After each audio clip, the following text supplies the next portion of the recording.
I'm Kahja Elliott, and I'm a food enthusiast. Bronx born and raised, ATL made, Bay Area becoming. And I talk to people about how they create community through food in the Bay and beyond. Welcome to the As Told By podcast.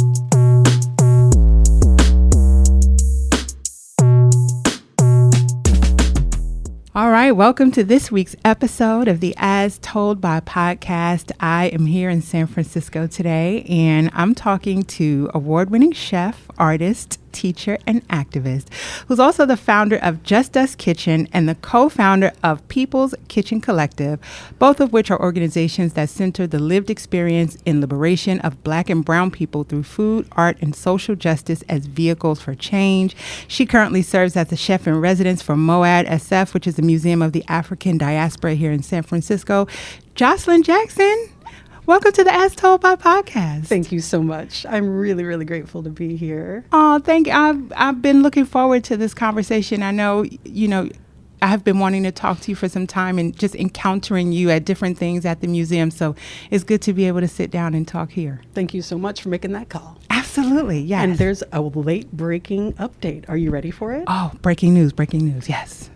Also, from the trickle down of government cuts, I'm no longer the chef in residence at Museum of the African Diaspora. Really? The library and museum science got cut. Wow.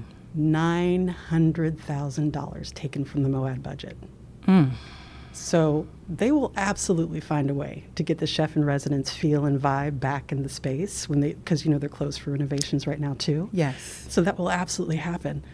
But even before we scheduled this interview, and I thought that they'd share this, you can cut this out if you want, but there was that moment of, should you still do the podcast? They're like, yeah, absolutely, you should still do the podcast, because it is about the whole story of what it means for any cultural institution to really dive in to all the parts of our people. And this program specifically does that. So no matter my tenure with that specific, place or in that specific role, we're still working together. They've still co-sponsored 2 events, since then. So the relationship is strong. The program will come back in new creative ways. But this is the reality of living in this world right now. The things that we love are often being canceled. And we always find a way forward. Always. With or without that support. Yeah. I definitely don't want to cut this, because I That's think fair. given where we are societally speaking, it is so important for people to understand what is going to be required of us as far as pivoting. And if y'all following me on Instagram, I'm in my own personal pivot right now. Professional pivot. Professional, personal pivots. I'm in the PPP and not the loan. There we go. So I think that just adds so much dimension to what we're going to be talking about. I think it's super relevant to almost everyone's life right now. Yep. Okay. Well, let's jump in. Let's do. You know what? I don't have a signature question for the podcast, but this is quickly becoming the signature question. So I'm going to ask you, given your background, what kind of food family do you come from? Oh, thank you for that question. I love the way that you term it as a food family. I think everyone can relate to that. It's like, what's the personality of a family through food? Feels like almost a key foundation to who we are as people. And when I think of my family, which is my mom being the oldest of 13 children, born in Western Kansas, my family was of the land. My family was incredible nurturers and incredibly hospitable through food. It was a love language. It was a way of being. It was sometimes survival, but never at a cost of feeling joy. And it was creative, and it was, the insistence on that Sunday family meal. And don't you dare start eating your food without singing the blessing first. Okay. It's a food family that was really on purpose. And I love that I still am, again, this is in Kansas, I'm still able to be one of those people in a generation that can say, yeah, my grandma, she cooked raccoon, she cooked possum, she cooked crow. I think that's a really powerful place to grow up in and be part of the formative sort of experience of how I do food now and the role that I choose to inhabit within food now. my family made me when it comes to my personality and my commitment to food. Yeah.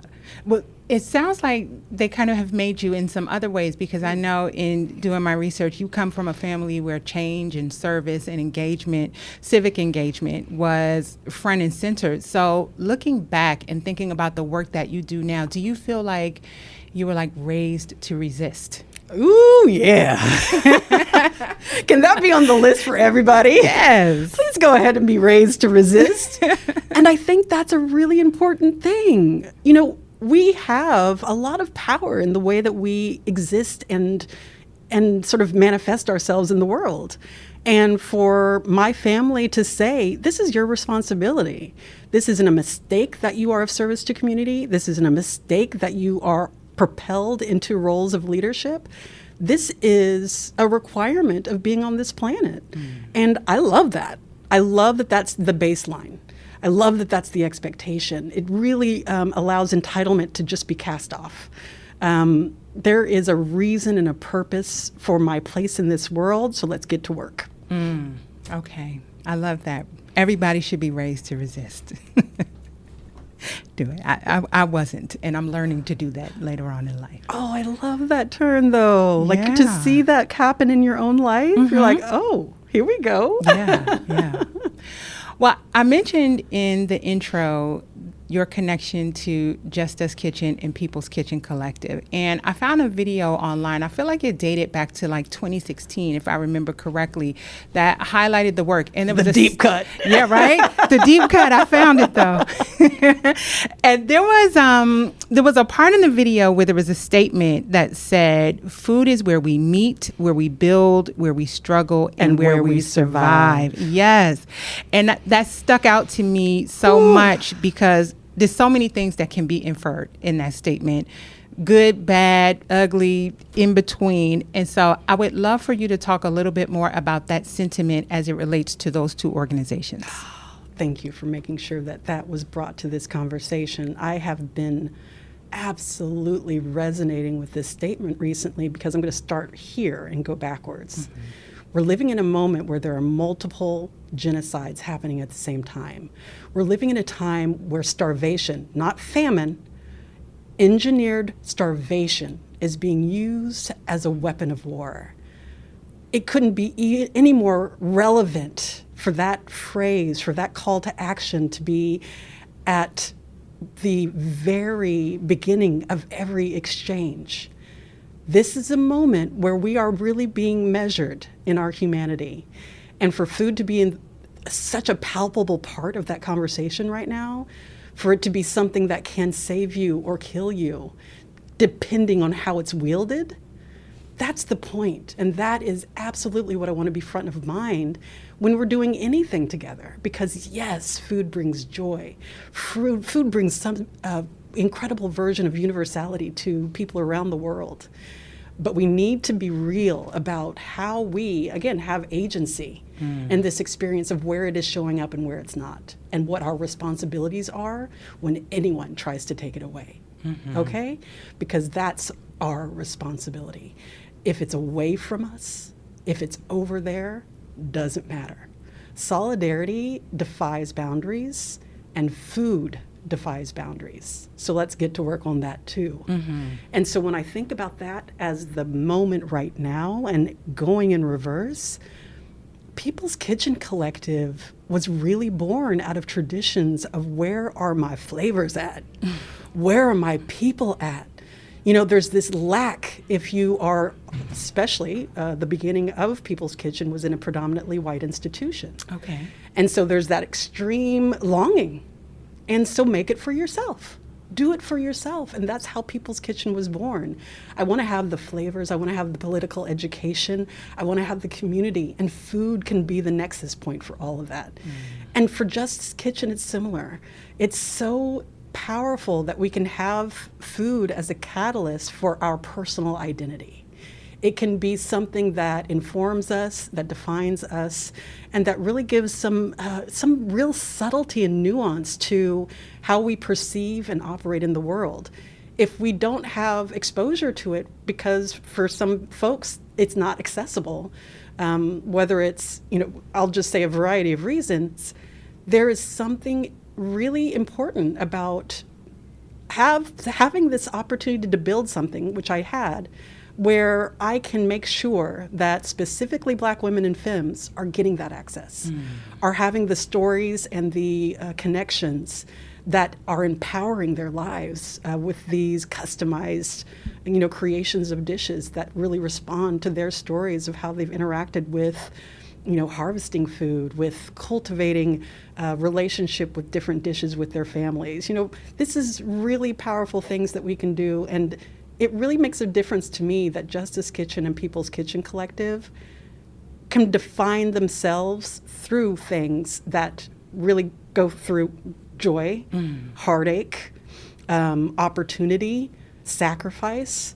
It's so important to acknowledge all of it. The joy and the sorrow is so important to acknowledge. Otherwise, we're missing the point of what it actually is all about.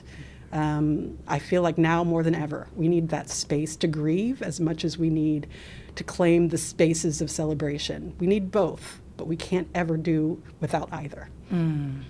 That's very poignant, and it just captures so much of a moment of where we are right now. And even, irrespective of the changes that we spoke to just a few moments ago, the place that institutions like MOAD hold in keeping us, keeping these things top of mind, keeping us connected to stories of culture, keeping us connected to moments of community where we can come together to have observances around this. So yeah, MOAD is not afraid. They're not afraid to meet the moment. I love that the programming I was able to do.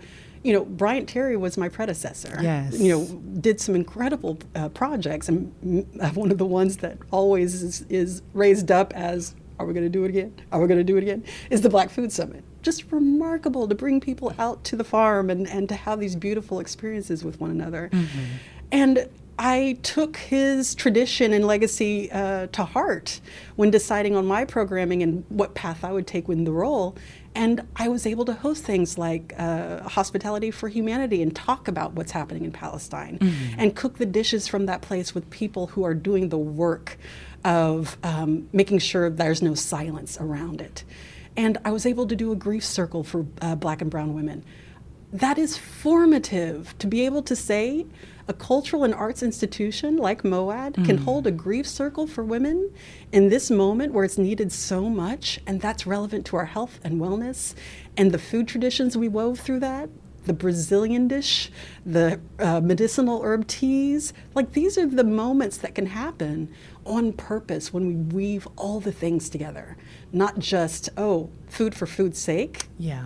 Food is complex.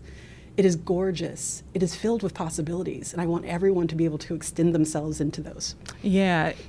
As I listen to you talk about that, I think about, as I was researching you, and you've had many career journeys, right? Oh, yeah. In different areas. So I'm curious, and we'll get into that a little bit more, but I'm curious, how did you even end up at MOAD? Because I know that program of chef in residence, you were only the second person to ever hold that, Bryant Terry, and then passed down to you. So how did you even get to MOAD? Oh, I love this. I love this question because it really is so much sweet synchronicity. I've told you I'm from Kansas, so even how do I end up on this coast is a whole journey. But like you said, I feel like the nonlinear path of my life and the things that I've chosen to do got me here. I wouldn't be here if I wasn't an attorney. I wouldn't be here if I wasn't trained as an artist. I wouldn't be here if I didn't go and spend 2 years in Mali, West Africa. I wouldn't be here if I didn't study environmental education. But when I was able to find my way to the West Coast, I was thinking of doing a little bit more education here because I like it. And I found community in this place. That's when this moment of everything that I did always had food as the golden thread. And I was given permission to make that the center of the way that I moved through the world when I got to the West Coast, when I got to Oakland. And I just love that my community reflected that back to me. It's like, no, this isn't side, this isn't background, this isn't hobby. This is the point. This is the way all of those things that you studied and experienced come together in a way that you can for me, make profound impact on the world and on the people that I care about. And when I say the people I care about, I mean everybody. And let's do that. Yeah, let's do it more broadly. Mm-hmm. And it's hard sometimes. It's hard sometimes if you are not a global citizen, right? Because you just don't know what you haven't seen. I was going to say you don't know what you don't know, but you don't know what you haven't seen and experienced. And it's difficult if the only access you're getting is through today's media, because you don't really know what you're getting. Oh my gosh. So how sometimes a story can be crooked for good or bad, right? Things can be leaned either way. So sometimes I can see where it's easy for people to almost mentally disengage because you don't know, you don't really have any litmus tests, you're not going over there. So you just don't have any information. But it's the humanity of it all. Yeah. Even if you don't know and you haven't been to these places, staying connected to that aspect will always be a way to Thank you. And that's why we love people like Dr. Jessica Harris and Tony Tipton Martin.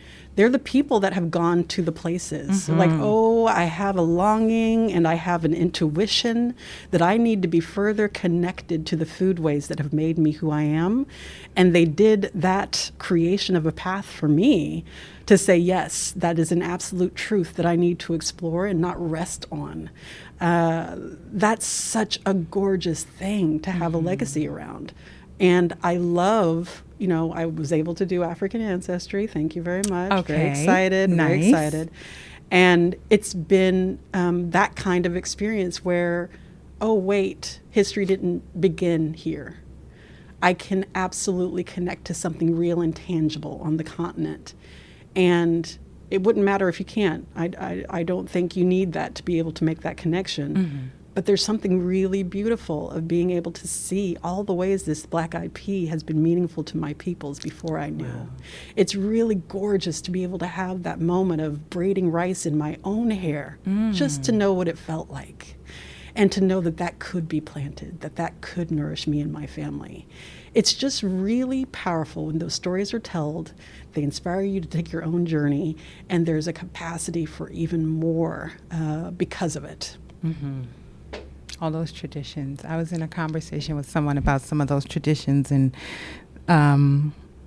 ancestry investigating and all of the things they were uncovering in real time about their family the same way. So I haven't done that. Yeah. My dad's family's origins are in the Low Country, South Carolina. So I'm sure there's some things that I can just naturally assume would be part of the story, but it might be something that I look into look into my own ancestry journey. It really is powerful because there is a full colonial betrayal that our lines are cut. We don't have access to that knowledge. And I take that so personally. Like, it's been one of the things that I've been trying to heal for myself most of my life, that betrayal. And I think that's appropriate and proportional because it is horrifying that this country that's built on multiple genocides is walking around like normal. And to this day, doing more to impact in a negative way, specifically Black and brown folks. It's like we are repeating history in ways that is super, not only really a testament to what human beings are capable of, but also what we're capable of it's not about forgetting. It's simply integrating, right? Like we tolerate. Going along with that. Yeah. And so I'm grateful that I have more ways to find a reconnection to that line that makes me feel even more powerful in my body, in my essence, in my spirit. I want to reclaim that because, quite frankly, I deserve that. We all do. Yeah, we all deserve to know where we came from. You bring up an interesting point about the current period of time we're in and how food is being leveraged directly and indirectly, right, in a way that's impactful, not just to Black and brown people, it's all people, but disproportionately so, you're going to have Black and brown people impacted. And I just was reading yesterday, I had posted something on my social media about the changes to the SNAP program in some states. So these new waivers that essentially are bans on certain foods. And I went back and forth with it thinking about it, because these are the exact kinds of things this conversation is based in, right? Okay, so we're going to ban sugary drinks and soda and junk food and all the things. And, on its face, yes, I get it. But it presupposes so many things that may not necessarily be true. Everyone getting food stamps is not working. So the conversation of, well, they're giving you the money so they get to say what you do with it, maybe not, right? And everyone who's getting food stamps is not living in a home where they can cook food. If you're getting food stamps and you're living in your car, that junk food and that soda might be all I can take down, because I don't have nowhere to go cook eggs and potatoes and broccoli. Exactly right. Right. So I just feel like it's so... Let people live. Let people live. If they want that Dorito, I get where they're going with all, it. But they just give it to created the them. food desert. They created the food That part. apartheid. Okay, they created these conditions, and then further defining how to operate within them. Yes. What? That is, for me, analogous to what they've described as the quote-unquote diet in Palestine. Years and years of intentional curation of calories, to the point that now they can exercise this moment of, starvation is just moments away, because we've been doing it for decades. The fact that we can't make that direct connection to what happens here in the States is our disservice. We absolutely have to wake up to the fact that the conditions are similar, and what happens over there absolutely happens here. Get your solidarity on. Yeah. You can't be dissociated. Oh, no. You can't be dissociated. It's so very clear. Yeah. Think incrementally, little things. When I saw that, I'm like, okay, what real skin in the game is there in the food health of people when there's all these other things surrounding it? So we're going to start with soda and Doritos, and not all these other glaring things that are like impacting the scale of food and health. Okay. Yeah. I'm just like, okay. Yeah. Raised eyebrow. Raised Yes. eyebrow. And like you said, let people live. There's already, to a degree, a restrictive kind of feeling around using SNAP benefits. Even if you go to the farmers market, and they have wonderful programs that kind of broaden what people have access to, but they're catching up, right? You can't get everything. And that's why I love, there's a gentleman I follow on social media. What is his name?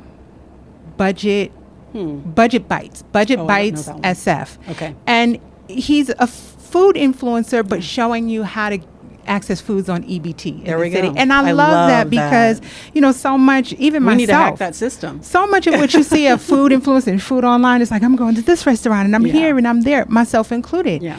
And that's just not everybody's reality. Thank you. So I love the inclusiveness of, how can we allow people to have those fun experiences, those whimsical experiences, and not just that because you're using deserves. SNAP, you need to be home cooking chicken breasts and, whatever else you make.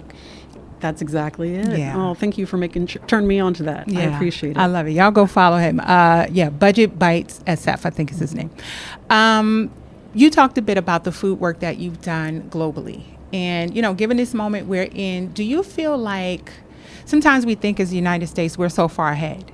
But I wonder if talking to someone who's done food equity work in other places, are we as far ahead as we think we are? No. I didn't think so. We certainly are not. Okay. I mean, the fact that we can really speak to the fact that there is food that is being just going rotten in USAID warehouses right now in the U.S. is a testament to what we're capable of when it comes to how advanced we are, when it comes to the cultivation and distribution of food. We are in a similar experience of, I don't know, I can't remember the word you said, the dissociation, I think is the word that you used. When if you think that your daily need is being met, you don't necessarily investigate beyond that.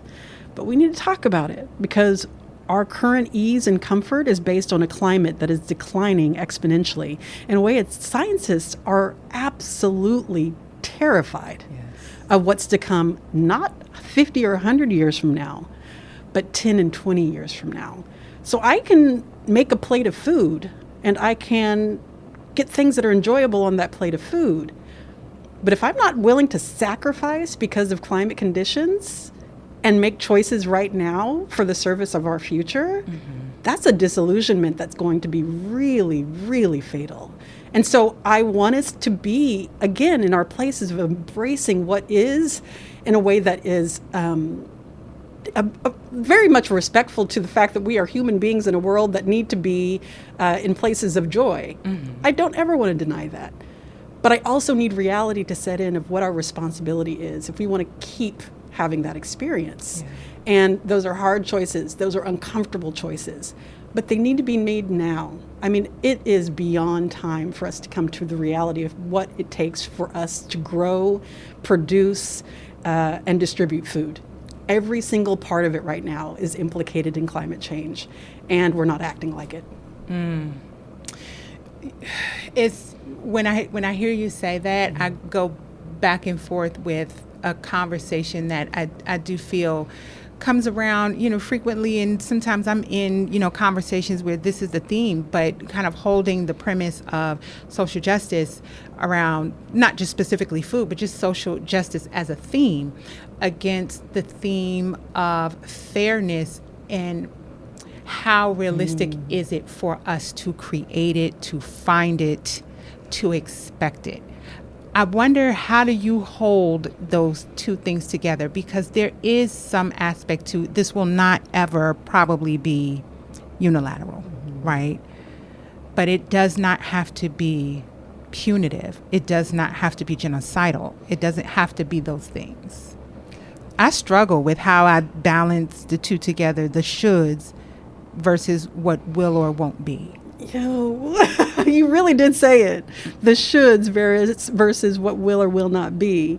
And when I think about that, I think about, when we talk about all of these gatherings that happen around the globe with governmental and non-governmental bodies talking about what we need to do collectively. And there never is an acceptable or satisfying conclusion that they come to. I'll just make that broad statement. But who is impacted? Black and brown communities that are on the edges of what the first incremental and dramatic changes are going to be. So they're motivated. They're like, oh, my land is going to disappear if not for this action. That part. So if the motivation continues to be on the backs and bodies of black and brown folks, the should and the would and could get real bleak.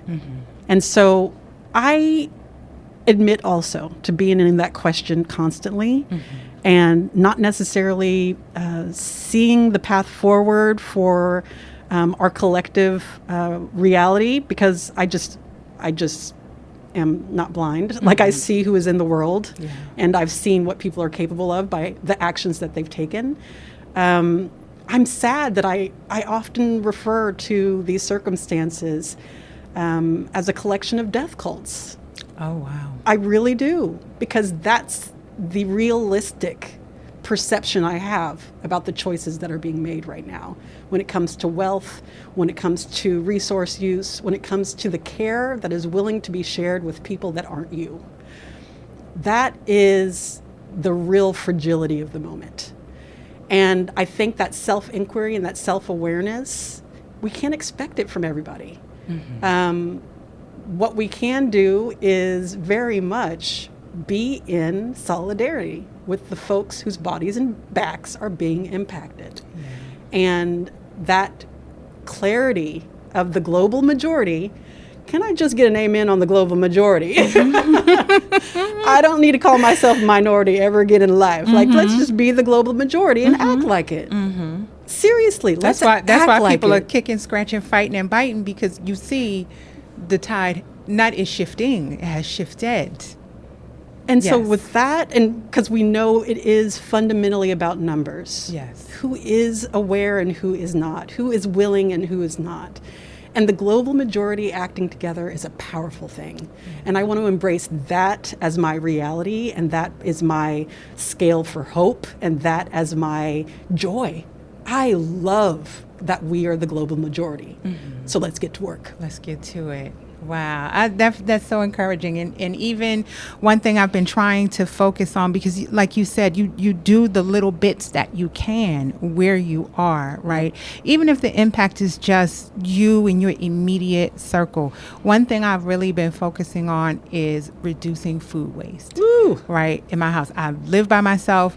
I like to cook. You know, I have culinary fascinations, and you watch things and you get inspired, and then you go buy, you know, a pack of meat, and there's 6 pieces of meat in the pack, and you know, it's just, you know, or you go have get groceries, and then we're like, well, I think I would rather go out to eat, and you know, you go to the farmer's market and you get caught up in the beauty and purchase, and then things are starting to go bad before you can eat it. So I've been pickling things, and I've been freezing things, and I've been you know, I took a stab at making like compote and things. I'm just trying to be conscious of the creative use. Spend a little less time in restaurants. And when you have groceries at home, like how can you transmute these things into other things so that there's not food going to waste? Even down to like strawberry tops the other day, like when you sliced a little piece off and I was going to throw them out, and I'm like, what can I do with these? And then I met a woman at an event who gave me some suggestions about making vinegar. And I'm like, oh, okay, great. I don't have to throw this part out. I love it. And my change was when I found out that all the things that are edible that I was trained not to eat, like strawberry tops, edible. Oh, you're just eating the tops. Just eat it like a salad. Like it's edible. It's greens. Okay. The skin of kiwi, the skin of butternut squash, delicata squash, like all these skins of squashes. It was like, oh, you got to peel all this off. Potatoes, you got to peel it off. It's like, nah, eat that. That's the nutrients. So when that was opened up for me, I was like, oh, less food waste. Less food waste. Why was this lie perpetrated? Okay. The kiwi, I didn't know. I'm peeling kiwi. And people often have those reactions of something new. It's like, oh, it's uncomfortable, or it's a different texture. It's like, just embrace it. But I'd have to say, when it comes to food waste, I love that you brought that point. Because, you know, we're in this life sometime as the single ladies, and it's just, you know, and we love to cook. But there's something really beautiful about, I need to adopt some aunties or some grandmas. I need to adopt some little ones, you know? Yes. And that moment of just like, who are the people that I'm cooking for? It's not just me ever. I'm always cooking for a family, a community, a group of formal or informal folks where it's like, oh, I got my little, you know, tin of food to deliver to somebody always. And that makes the building of community the most important part of any survival strategy, the most important part of any generating of a plan to be in the world given present circumstance. Your peoples. Yeah. Feed each other. There's no excess when we're feeding each other. Yes. That makes me think when I would spend time with on my dad's side of the family in South Carolina, we would, you know, just going house to house with my aunts, you know, to the people who lived in the community. And one thing I noticed, and it was so odd because it's rural, and it was not something I would expect to find in every rural home, but I was noticing everybody's house we went to had them. The to-go boxes. Oh, yeah. Like the compartment to-go boxes. And I realized, because they're passing food. That's why everybody has them. Portable plate. And I'm like, okay, this is what it is down here. So-and-so cooked this, and we're going to take it over here. And you better not steal somebody's Tupperware. You better return that. So you better have portable not plates. Empty. No, they had the throwaway ones, like the foam. Oh, they had the foam. Yes. So they were really ready. They were ready. That's why I'm like, why does everybody have these? They were really ready. Because they're passing food. That's too funny. Okay. I'm like, I need to get into it. And I've done that with my downstairs neighbor, you know, cook or bake something and take it down. So you just make a great point. Spreading it out a bit. Spread the love. Okay. It's really, I can't even tell you how powerful it is to be able to know every once in a while there's someone that's caring for me, you know? That feeling, it grows to the point of trust. And there's something in the currency of trust right now that we need. Absolutely. So let's do that part. Let's do it. And I have to admit, I don't know what time we're at, but there are two things I want to talk about. Yes. You may already have them in your questions. No, you go right ahead. Throw it in there. Hey, because on that point, it reminds me of what is People's Kitchen Collective's latest project, which is Earthseed. Okay. This 2-hour... I met a woman from Earthseed. Pandora's her name. That's the farm. Yes, Earthseed Farm. I know them. Sister Pandora's in the film. Okay. Yes. And You know that Earthseed is something, with the full film, the feature-length documentary is called Earthseed, A People's Journey of Radical Hospitality. This source material is Octavia Butler and her Parable of the Sower series. Yes. And then, Parable series, including Parable of the Sower and Parable of the Talents. And it's also sourced from the survival programs of the Black Panther Party. And it's also simply about this diaspora, the global South, and those migratory pathways and how we have found one another to survive. And so there is a particular part of this novel where the characters, they have found themselves in a community that's been destroyed. They have to find a new way to be, a new way to live. And they take a long walk north to find a new way, a new place to live. And the lead character, Lauren Olamina, is a 17-year-old girl. She's a teenager. And this is the BPPs, right? That's their tradition also. It's like the young ones are going to lead. Yeah. And the young ones are going to write themselves into the future. And that's also what Lauren did. But she was prepared. She's like, where's my go bag? What research do I need to do? What experiences and skills do I need to develop? Who do I need to meet along the way that has complementary skills? Like, we did this journey because we knew that's important for us to do right now. The circumstances of this novel, she writes in the 90s about a presidential candidate that has the slogan, Make America Great Again. What? This novel started in July of 2024. That's the first entry in this book. In February 2025 entry of this book, it's describing fires in LA. Wow. So we need to pay attention to Octavia. Speculative fiction, sci-fi, we know that there are so many stories there that are really powerful to be paid attention to. But Octavia extrapolated from current events. She said in the 90s, this is just what I project will happen. I'm not a prophet. Right. I'm not doing any magic tricks here. I'm simply paying attention.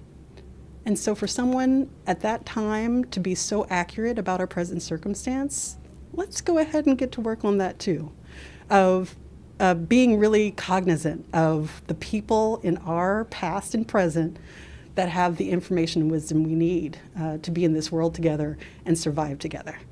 And so I love the fact that we made community partners all across California. We started in LA, met up with several community partners there, always meeting with indigenous folks to really ask permission to even be there and making this journey. San Joaquin Valley, Watsonville, and the Central Valley.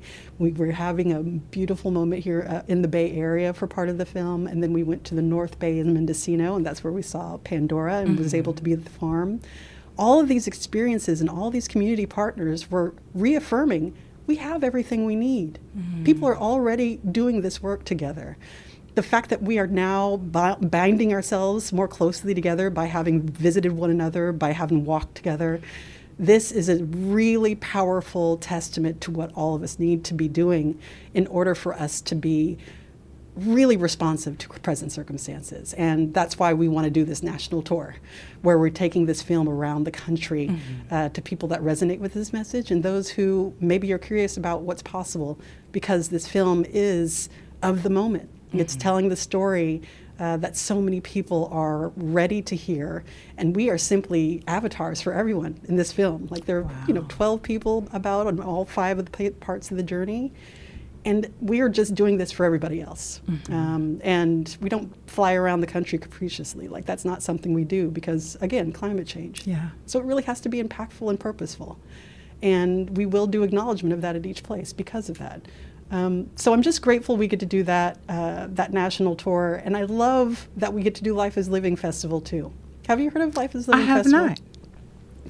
It's Educate so me. Okay. It's so glorious. This is the 17th year of Life is Living in West Oakland at DeFemery Park, Little Bobby Hutton Park. Yeah, We take up that whole footprint and we celebrate. It's like a family reunion every year, the second Saturday of October. It's going to be October 11th this year. And it's glorious. It's just this opportunity to be in this commitment to hip hop and art and wellness and ecology. Like, it's just the sweetness of paying attention to one another and celebrating. And it's just, I can't tell you, every year it really does feel like you're fed, you're resourced by this intentional gathering of folks that are all on the same page about what it means to be of Oakland, and to have respect on that, and to have real attention to the fact that, we have only so few places to gather in this way. Yeah. And so let's not let those pass. 17 years of building community together.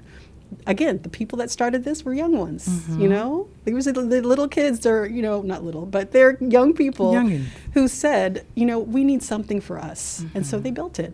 And so I'm grateful to be the executive producer now and be able to hold that legacy. I love and it. make sure that that's something that, we poured into, and it is continuing to pour back into us. Well, it's on my calendar now, Yay. right? I can't wait for you to be where there. I've been. I've been in the Bay now for 11 years, but I'm like, I hadn't even, just maybe not paying attention, but it's definitely on my radar now. I love it. Yes. You know what I think is so interesting about you is you don't seem to be ascribed to any niche in particular, Thank right? you. And you're an attorney. You're worked as an artist. You've worked as an educator. You've worked as a professional cook. I'm always interested when people have had a foot in so many different areas. Do you,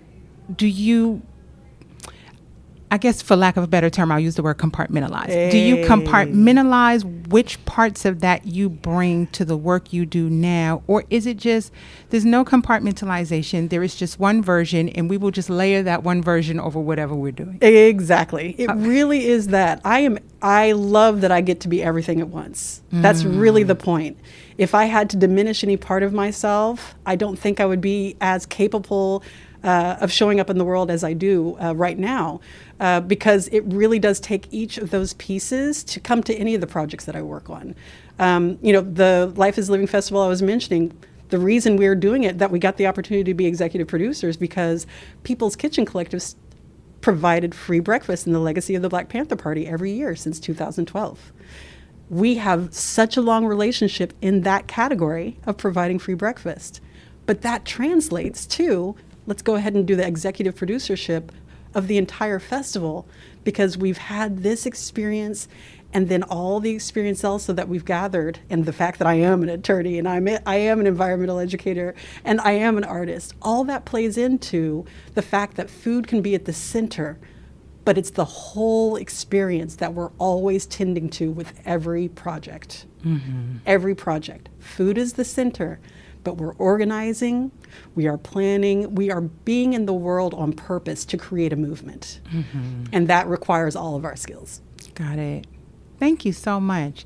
This has been such a fun conversation, and I know that in the beginning we started out talking about some of the changes going on, but I do want to just hold space quickly because this is where my conversation originated for this, is with Moad, because they do have some amazing things that they are kicking off the reopening with coming in October. If you could just speak briefly to the Afropolitan Ball, the Unbound exhibition, then Bay Area Black Art Week. Nexus. Yes. I love that. Thank you for making sure.